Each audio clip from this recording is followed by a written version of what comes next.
Casey's Audio Vault. James Black from Finger 11. October 20th, 2010. James, can you hear me okay? I can, yeah. All right. So, where are you guys today? We're in Louisville, Kentucky. Home of the Slugger. And how's Louisville today? It's all right. It's just getting started.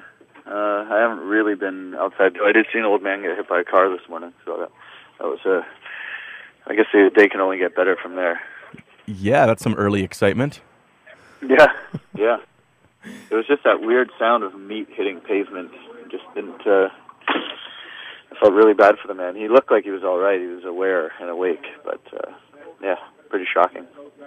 Have you seen much crazy stuff like that? I have a new lease on life today. I guess we've seen a few things here and there.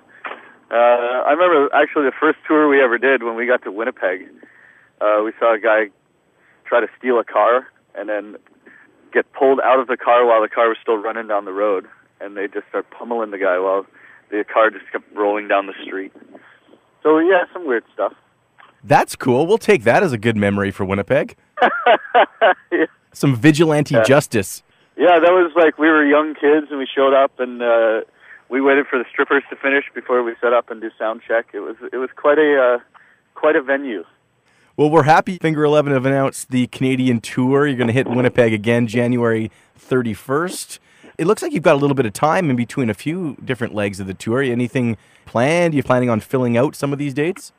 You know what? We're out here right now. We're trying to figure out how to play the new songs and which new songs we're going to do and stuff. And I think that's all we're going to do till January is just do a little bit of gigging and just try to get the whole machine ready to go for January. Don't tell anyone, but yeah, we're just practicing for January so that Canada can have the best we can be. So you're just getting the kinks worked out of the new stuff? Yeah, exactly. So it's like Louisville's the guinea pig tonight. I think also we got some East Coast shows before the end of the year, which is always exciting. We weren't able to include it into the January tour, so it's cool we get to do it beforehand and then get the feeling that we actually went all the way across the country. So there's going to be plenty going on. We're going to, the new record just came out, so it's that time again. You put on your showbiz hat. Will you have some time to be at home over Christmas holidays?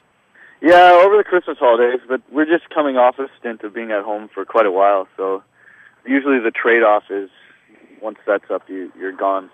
You're away from home for a good long stretch. So I think mentally we're all prepared for it, though Christmas we always make the point of going home at least for the week of Christmas and New Year's. How have the new songs been received out on the road?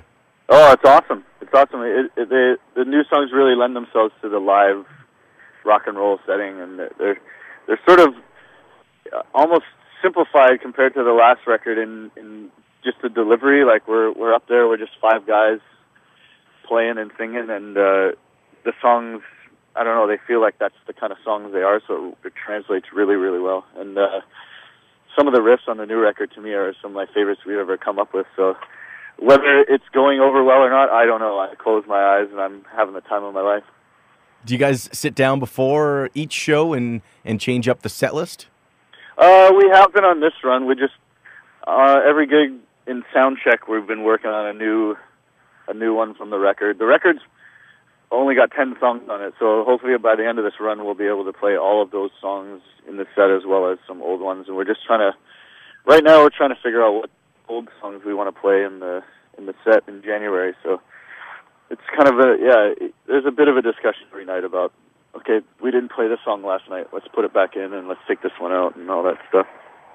And sometimes there's crowd pleasers where you're just like, okay, this song works just live for some reason, so let's just commit to doing this one every night. How are the band members feeling? It seems like it's cold and flu season. Anybody getting hit by that? Oh, yeah. Scott's been sick twice in about a week and a half. And so he's good at, biologically, he really knows his voice, and he knows when his limit is, so we won't see him all day. He'll show up just before the show and probably leave right after. Yeah, once you get everyone crammed in a bus again, there's a lot of germs going around, and somebody's bound to get sick. How about the hangovers? Well, I was just going to say, my tactic is to just sort of be, a little buzzed and hungover all the time, so I don't know if I'm sick or not. Do you have a hangover remedy? I suppose just a little bit of coffee, a little bit of smoking in the morning, but other than that, I don't know. The usual: water, sleep. I actually have been known to get some pretty terrible, horrendous hangovers. So the best hangover here. How's this for a public service announcement? The best cure for a hangover is not to get drunk, or not to stop drinking. There you go. Yeah, usually a greasy breakfast and a short nap can help the situation out. You know what? Even Benny's at 4 a.m. before you go to bed. At some point, your body doesn't even know whether you've been asleep or you're about to go asleep. It's the same result. Grand Slam breakfast at 4 a.m. or 9 a.m. It's still going to have the same result. Now, I've talked to each one of you a few times over the past couple of years, and it seems like you prefer to do your writing separate from your touring. Like you get in tour mode, you get in writing mode. Is that still going on these days? Yeah, it just happens that way. I think. I mean, if you were to see us order a pizza, you'd see that in close quarters we can't really Songwriting is such a passionate thing for us that there's just almost not enough room in the bus for us to be doing it. There's just so much reaction and I wouldn't say arguing, but creative discussing, let's say. So, it takes us 4 hours to order a pizza, so to write a song would be like a nightmare where nobody has anywhere to go. It's really the fact of getting to a common ground and then being able to go home and process the ideas that really works for us in the songwriting. So when we don't have that escape, we're basically signed up for the next 2 years of being right in each other's face every day. And some days you just don't feel like writing songs with that face. Well, Living in a Dream is doing extremely well in the Canadian and the U.S. charts. If you guys have your eye on the next single? We've been talking about it. We were actually just talking about it this morning. I think everyone feels really, really strongly about a song called Whatever Doesn't Kill Me.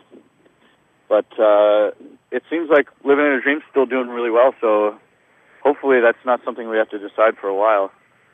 It's a really cool feeling, actually, to have been away for a long while and come back and have a song just be really well embraced, and just hearing the band's name on the radio again is a pretty cool vibe. Well, we'll be saying your name quite a bit over the next few months. We're getting ready to see Finger 11 January 31st. Thank you so much for coming on the phone with us today. Oh, no problem, man. Yeah, we can't wait to be there. I think it's going to be a killer tour, killer show, and we're just so stoked about this new record that anyone who doesn't know that it's out, just go check it out. All right, thanks again, James.